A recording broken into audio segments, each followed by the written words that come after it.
Olá, eu sou o professor Daniel Rinei e você está no canal certo quando você quer saber mais sobre a história dos municípios Piauí, Maranhão, Ceará e em breve Paraíba. Mas nessa aula vamos falar sobre o município de Santa Helena, no Maranhão. Se você é novo aqui, não deixe de seguir esse canal, compartilhar essa ideia, ativar as notificações para você ficar por dentro e conhecer outras histórias de outros municípios e também a segunda parte da história sobre Santa Helena, a gente vai falar sobre a geografia, tá? Que essa aula a gente vai falar sobre conhecimento sobre aspectos históricos. E se você já é de casa, já sabe o que tem que fazer. Tem que deixar aquele like, seguir, compartilhar esse vídeo. E para você que está interessado em saber mais sobre conhecimentos locais de Santa Helena, aqui na descrição eu tenho uma super apostila por R$ 25 e tem um grupo também onde eu atualizo essa apostila, conhecimentos locais sobre Santa Helena constantemente. Então, vamos para a aula de hoje, vamos lá, porque é muito interessante. A gente vai falar aqui sobre Santa Helena e o meu slide já está lá na frente. Mesmo, galera, porque eu comecei a gravar e eu esqueci algo muito importante na gravação, que é dar o REC. Isso acontece de vez em quando, tá? Então vamos lá. E que esse slide maravilhoso, a história de Santa Helena, Maranhão. Se você é de Santa Helena, deixa seu like aí, deixa seu comentário, você tá sabendo mais sobre a história de Santa Helena. E é desafiador, tá, pessoal? Se você é de Santa Helena, se você tem documentos, se você tem informações e fontes, fala comigo aqui, deixa tua informação aqui que eu preciso de você, tá, pessoal? Porque os documentos históricos, assim, a gente tem que procurar e fazer paralelos até encontrar. Mas eu tenho aqui alguma coisa que vai te ajudar, tá bom, pessoal? Então vamos lá. Olha só, pessoal, tudo começa aqui, tá? Santa Helena está situado no estado do Maranhão, às margens do rio Turiaçu, cerca de 15 léguas a sudoeste de Guimarães.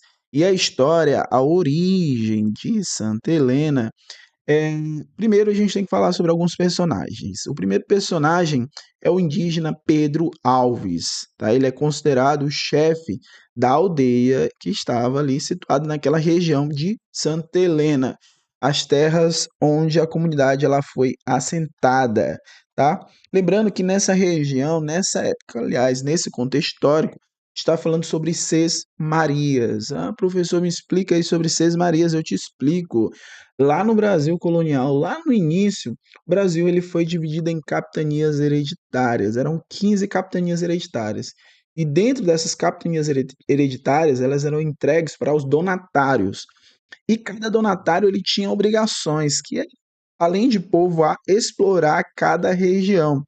E explorando cada região, ele entregaria para seismeiros lotes de terra para que eles pudessem ali produzir. E aqui, esse lote de terras próximo à margem direita do rio Turiaçu, 15 léguas a sudoeste de Guimarães, foi entregue para um indígena chamado Pedro Alves, tá? Criado pela Lei Provincial de número 13, em 8 de 5 de 1835, subordinado a Guimarães, ou seja, foi criado um distrito de Santa Helena, ainda não era vila, não era freguesia, não era município.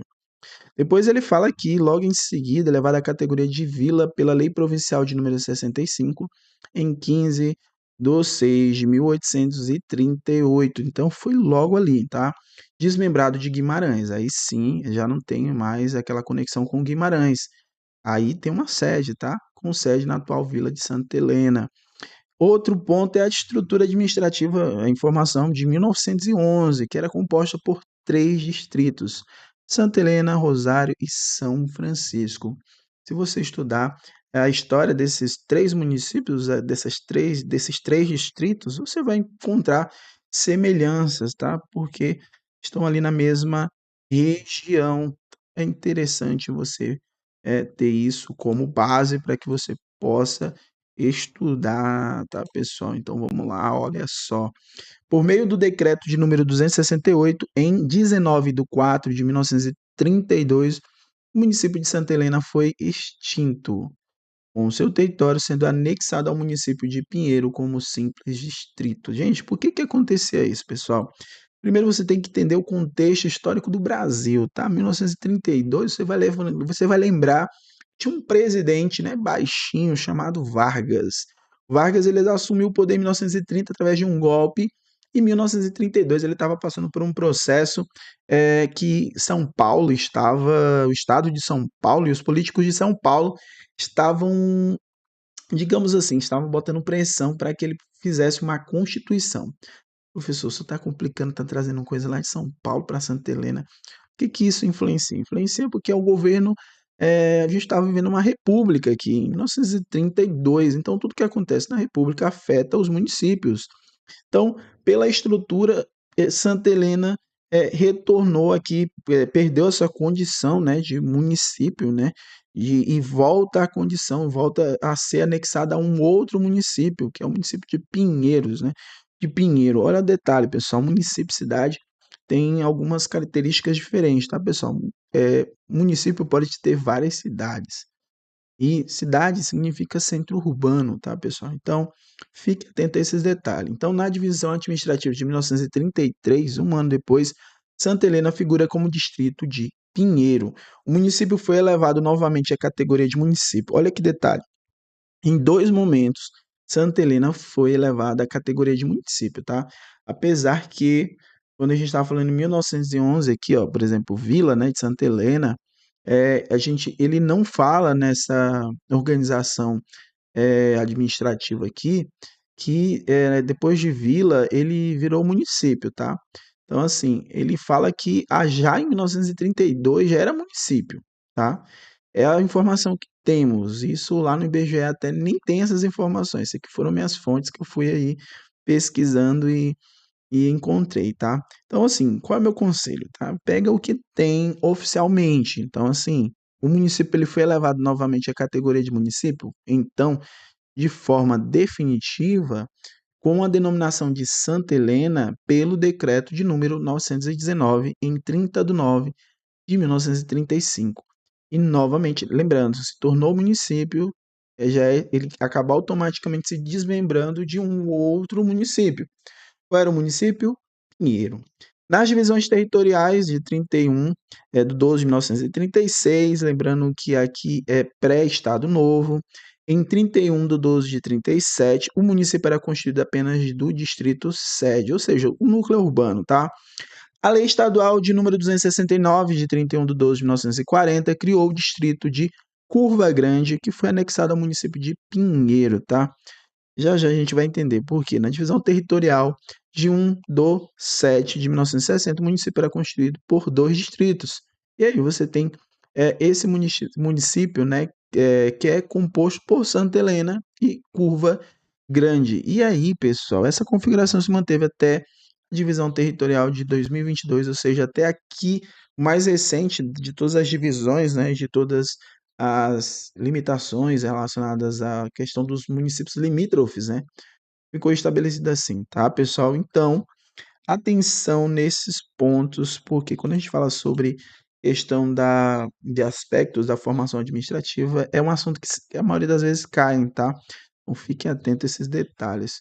Só, mas o município de Santa Helena não é só isso, tá? A gente tem um valor também cultural muito importante, que é a questão da presença, né, das comunidades quilombolas, né? Interessantíssimo quando a gente está falando sobre isso. E os primeiros registros históricos da região, que hoje compreende Santa Helena, nos leva, né, ao início do século XVIII. E esses registros estão associados à expansão colonial para o interior do Maranhão, especialmente durante o governo de Fernando Antônio de Noronha. O governo dele foi de 1792 até 1798. E aí, na época, a atividade pecuária desempenhou um papel crucial nessa expansão. Fundos da comunidade de Riacho do Laranjal, Vila de Viana, né, foram assentados na margem direita do rio Turiaçu por meio de uma carta régia, ou seja, uma carta real, de Sesmarias, tá? Lembra lá que eu expliquei para vocês no começo da aula sobre essa diferença, né, de capitanias hereditárias e Sesmarias.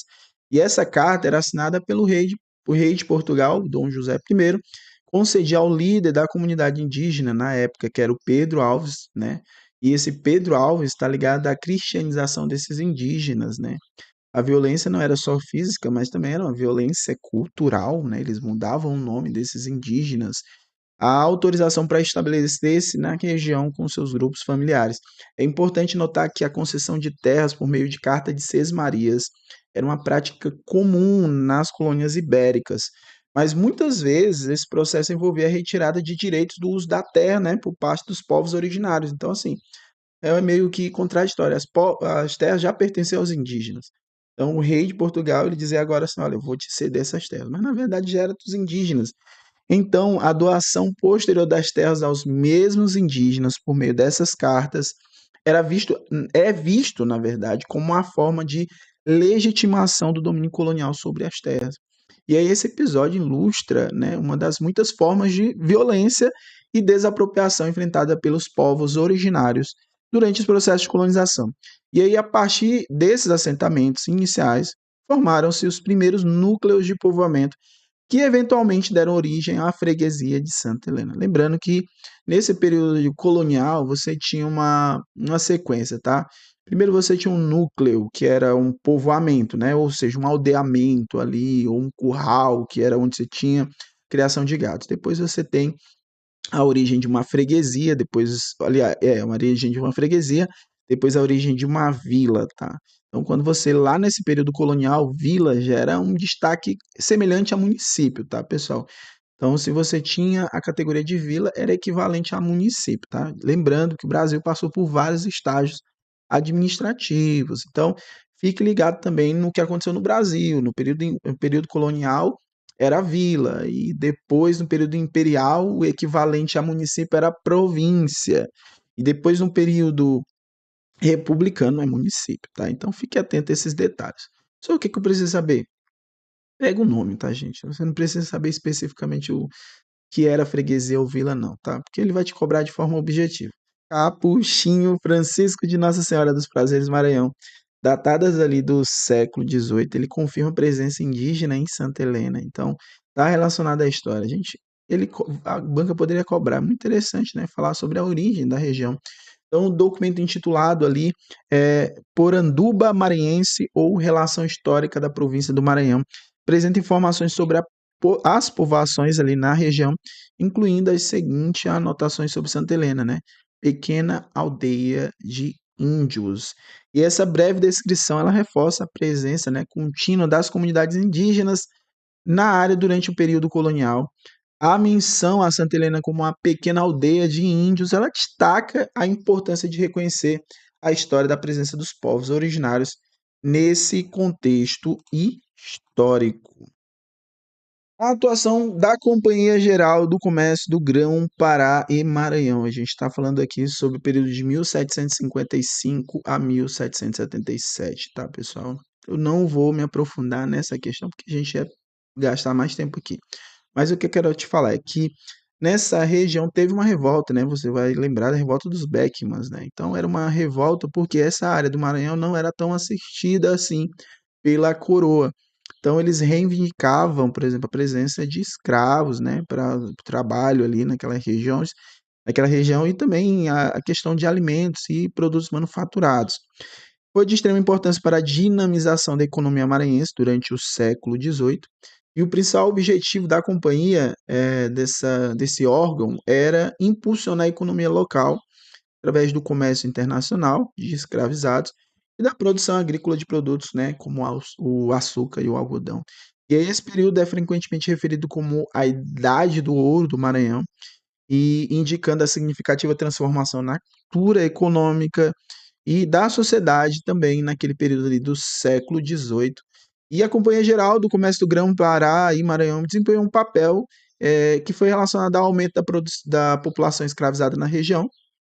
E aí houve um vigoroso fluxo de escravizados trazidos da África, particularmente ali para a região de São Luís, Alcântara e Baixada Ocidental, que fazia parte da região amazônica. A companhia, na época, pessoal, ela foi diretamente responsável por um aumento expressivo. Foi mais de 55% da população escravizada no Maranhão. Isso às vésperas da independência do Brasil. Olha que absurdo, hein? Olha que absurdo. Tá falando de próximo da independência e estava chegando cada vez mais pessoas escravizadas, para você ter noção como o Brasil não é para principiantes, tá, pessoal? Vou voltar aqui que ainda está no outro slide. Migrando, gente, tem material aqui se você quiser contribuir com esse canal Se você quiser também saber mais, tem uma apostila super completa, com qualidade, tá, pessoal? Nossa apostila, a gente, além de fazer o levantamento de fontes, né, a gente vai além, pessoal, do que você às vezes procura aí na internet. Vai atrás de muito material, de muitos documentos. E depois a gente comprova também, a gente faz aqui uma checagem, né, de fontes para poder entender, para trazer para você algo de qualidade, tá, pessoal? E um material, assim como esse slide aqui, riquíssimo para que você possa aprender mais. Então vamos lá, gente, continuando aqui. O registro histórico, então, indica a presença, né? E aí temos os quilombos, né? Os quilombos eram redutos de escravizados, né? Que passavam a ser ex-escravos, ou seja, eles fugiam para esses redutos e não só escravizados, mas todas as pessoas que precisavam de uma comunidade, né, para viver. Então temos ali repressão de quilombos da Baixada Maranhense no litoral ocidental durante o período colonial. Os quilombos eram comunidades formadas por pessoas fugidas da escravidão, muitas vezes compostas por africanos e afrodescendentes. Eles buscavam refúgio em áreas eh, remotas ali para viverem de maneira autônoma. E aí temos o contexto da Baixada Maranhense. Alguns dos principais quilombos foram identificados em localidades como São Bento, Turiaçu, Pinheiro, São Vicente de Ferrer, Vila Nova do Pinheiro, Santa Helena, entre outros. Gente, se eu falar algum nome de município aqui errado, a pronúncia, tá? Me perdoem, tá, pessoal? É porque são muitos municípios, eu às vezes acabo me embananando aqui, tá? Então a gente tem aqui o quilombo que é destaque, né? Que é o quilombo São Benedito do Céu, em Viana, um dos principais quilombos do Maranhão colonial, que se desenvolveu ali na Baixada Maranhense. E houve repressão, porque esses quilombos eles eram perseguidos, né? Essas comunidades, era uma prática comum por parte das autoridades coloniais. Eles viam nessas comunidades uma ameaça ao sistema escravista daquela época. E o quilombo São Benedito do Céu, por exemplo, pode ter sido alvo de ação, né, repressiva, pelo tamanho, né, e a influência na região. Os quilombos eles desempenhavam um papel assim significativo na resistência, né, à escravidão. E outro ponto, na preservação da cultura, né, das culturas africanas no contexto colonial brasileiro. Então, a menção de quilombos nas regiões próximas a Santa Helena destaca essa história rica e complexa, né, de dinâmica social e a presença constante de comunidades que resistiam às práticas escravistas.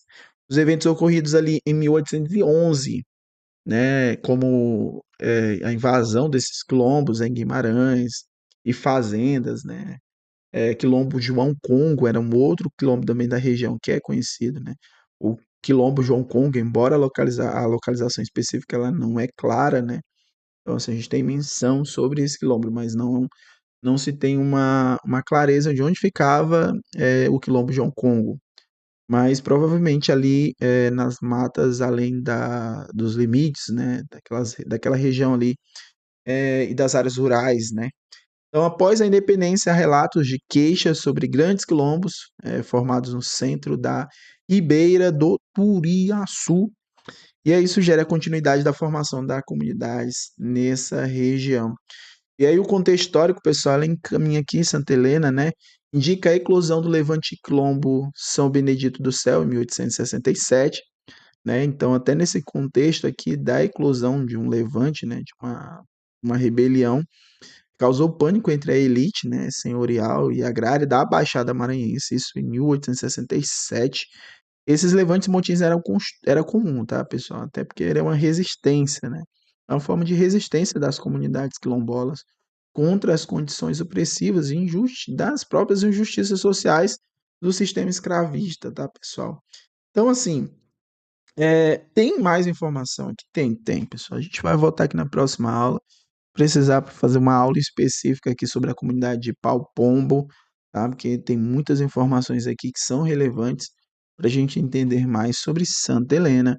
E também a gente vai ter uma aula para falar sobre a paróquia de Santa Helena, né? E a padroeira, então a história, então tem muita coisa. Mas se você quer saber logo, se você não quer esperar, porque aqui tem muito, ó, nesse momento 25, acho que é 25/2. E tem ainda, eu vou fazer ainda Magalhães de Almeida, Jaguarapitã, Alto Longar, e Vargem Grande, Nina Rodrigues. Então tem muito município, então vai demorar um pouquinho a gravar a segunda parte. Se você tiver aí já querendo material bacana e querendo também um acompanhamento pedagógico para você sair bem no seu concurso, meu amigo, eu tenho sua solução, tá bem aqui, link na descrição. R$ 25. Meus alunos falam que é mais barato do que um lanche, né? Tem uns que dizem assim, é mais barato que um lanche, professor. E o lanche ele vai só te agoniar, né? Se não for um caldo de cana com pastel, ele só vai te gerar agonia. Então, investe aí nesse, né, nesse conhecimento, tá? Porque você investindo também investe nesse canal e esse canal continua produzindo. E produzindo, todo mundo ganha. Eu vou comprar o meu lanche também, só feliz. Tá, gente? Obrigado. Quero deixar meu abraço para vocês. Acompanhem esse canal, não deixe de curtir, deixe seu like aí, tá, pessoal? Isso ajuda bastante. Eu sou o professor Daniel Renê, tô suado, mas estou aqui para te ajudar nesse momento, para você superar suas dificuldades. Abraço e até mais, galera.